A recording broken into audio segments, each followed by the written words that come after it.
wabarakatuh. Saya Farid Bayu Komolo, NIM 230011191300074 dari kelas PTUB.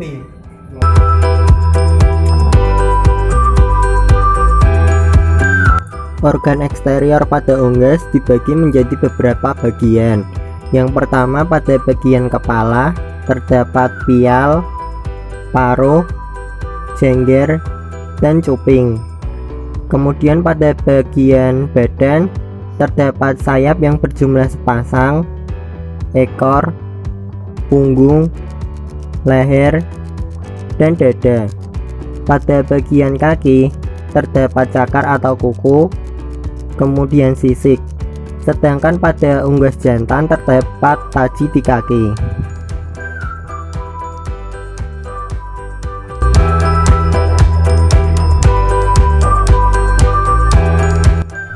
Kemudian organ pelindung pada unggas terdiri dari yang pertama ada cuping, pial, dan jengger yang berfungsi sebagai organ pelepasan suhu tubuh karena merupakan bagian kulit unggas yang tidak ditutupi bulu. Kemudian ada bulu yang berfungsi untuk melindungi dari kerusakan fisik dan pelindung dari suhu lingkungan. Kemudian ada paruh yang berfungsi sebagai alat membela diri. Begitu juga kuku sebagai alat untuk membela diri atau melindungi diri dari hewan buas. Sisik berfungsi untuk melindungi tubuh dari kerusakan mekanik.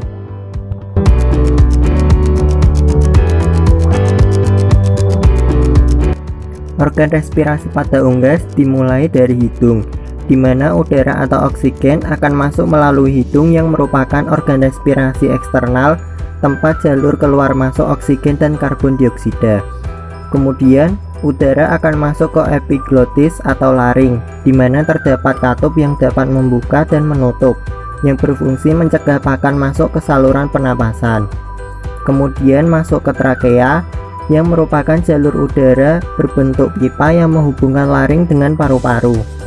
Kemudian pada trakea, terdapat percabangan yang merupakan penyaringan terakhir udara dan memisahkan paru-paru kanan dan paru-paru kiri, yang disebut bronkus. Bronkus memiliki cabang lagi yang disebut bronkiolus.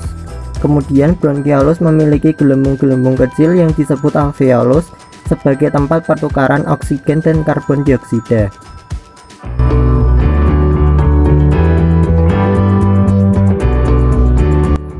Ayam ketika memakan pakan menggunakan paruh, di mana di sini terjadi prehensi atau proses pengambilan pakan. Pakan kemudian akan masuk ke esofagus, di mana terdapat gerak peristaltik yang mendorong pakan ke organ pencernaan selanjutnya. Kemudian pakan akan masuk ke crop atau tembolok, di mana di sini terjadi penyimpanan pakan sementara dan fermentasi pakan. Kemudian pakan akan masuk ke proventriculus atau lambung sejati, di mana di sini akan disekresikan enzim-enzim pencernaan seperti pepsin dan HCl. Atau di sini terjadi pencernaan secara kimiawi. Pakan kemudian akan masuk ke ventriculus atau gizzard atau biasa yang disebut ampela, dan terjadi pemecahan pakan agar mudah tercerna di proses selanjutnya. Selanjutnya, pakan akan menuju usus halus yang panjang dan terjadi penyerapan nutrisi dalam pakan. Kemudian ada percabangan usus atau sekum yang berfungsi sebagai pencernaan aloenzimatis oleh mikroba tetapi terbatas. Pakan lalu akan turun ke usus besar dan terjadi penyerapan kembali nutrisi pakan. Lalu masuk ke kloaka yang merupakan saluran terakhir organ pencernaan atau tempat keluarnya ekskreta.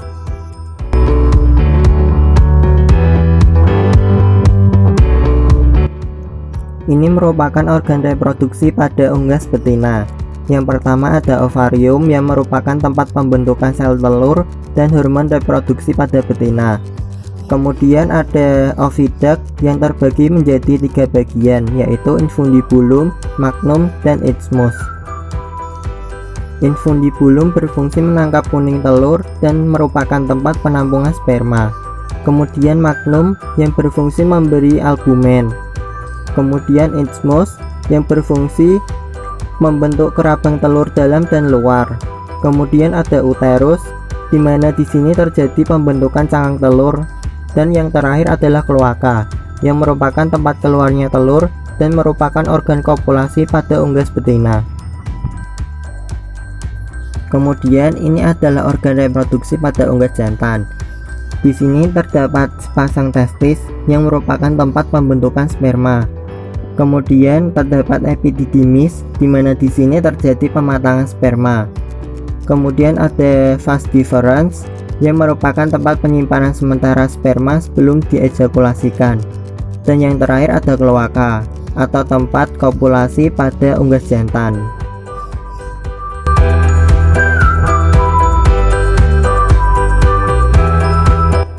Kemudian organ ekskresi pada unggas. Saluran ekskresi pada unggas terdiri dari sepasang ginjal yang menyatu dengan saluran akhir atau kloaka. Ginjal itu sendiri berfungsi memproduksi urin dan mempertahankan keseimbangan osmotik cairan tubuh. Di saluran ekskresi pada unggas juga terdapat ureter yang berfungsi menghubungkan masing-masing ginjal dengan kloaka atau tepatnya di bagian urodeum.